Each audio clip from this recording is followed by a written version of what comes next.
আমরা এখন যে বাজারে আসছি ওইটা মারির সাথে পশ্চিম লাইল্যগুনাতে দেখতেছেন এখানে এখানে মুরগির বাজার কেটে কেটে মুরগি বিক্রি করে যার যেরকম লাগে সেরকম সেইভাবেই তারা বিক্রি করে।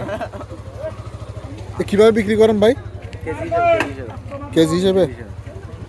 এখানে কি সব পাহাড়ি মুরগি নাকি দেশি? পাহাড়ি আছে, দেশি আছে, ফার্ম আছে। আচ্ছা, সব আছে না?